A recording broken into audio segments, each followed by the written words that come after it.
Howdy folks, I'm Joe Duffy, CEO of OffshoreInsiders.com, and on this video we are going to take a look at some news and notes from Week 1, college football.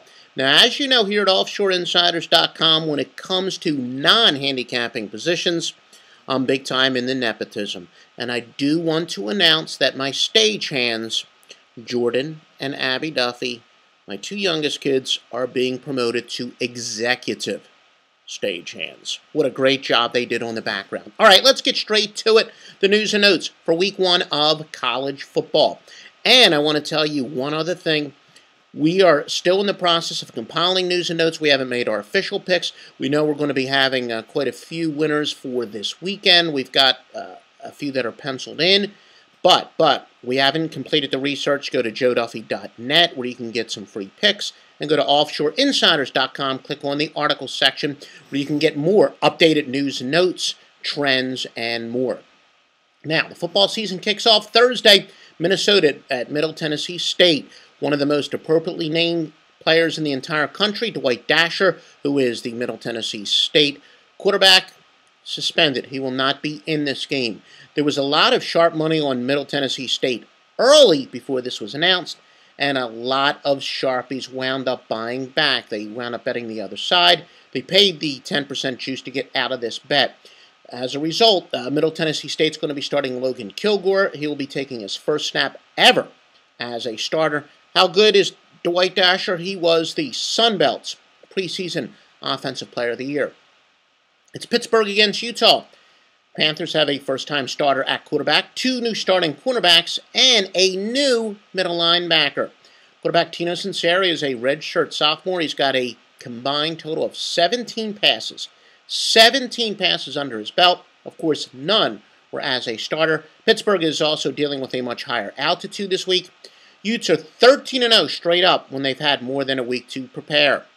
USC is at Hawaii. Southern Cal's offensive line hasn't exactly been a cohesive unit. They went 25 consecutive practices without having everybody who is projected as a starter on the offensive line there. However, just in time for this game, they are playing together, and they will likely have their entire starting unit out there, at least as far as the offensive line is concerned. But they have not been able to practice all that much so far. Now, Arizona against Toledo. One of our more respected sources out there told us that Arizona's defense came into the spring practice. Major question mark, and make no mistake about it, they are still a question mark entering Week 1, but the last week or so, the last few days of practice, they've really been coming together quite well, recognizing assignments and tackling, and Arizona comes into this game defensively a little bit more prepared than a lot of people thought. There aren't quite as many question marks on offense, a lot on defense, but especially for totals players. Arizona's defense might be a pleasant surprise this year. Saturday's games, you got Syracuse and Akron. It's certainly a game of uncertainty. Akron has a completely new coaching staff, while the Orange, they're going to have a lot of young players playing key roles. Running back Avron Collier is academically ineligible for the Cuse.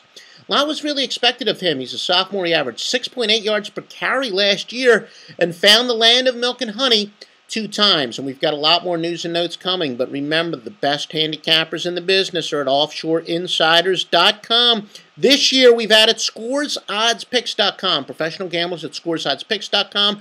They're going to be giving their plays exclusively. They're professional bettors, but they will be giving their plays exclusively at offshoreinsiders.com, and those of you who have been with us through the preseason, they've been incredible. Literally one of the all-time greatest preseasons ever. Regular season's going to be even better.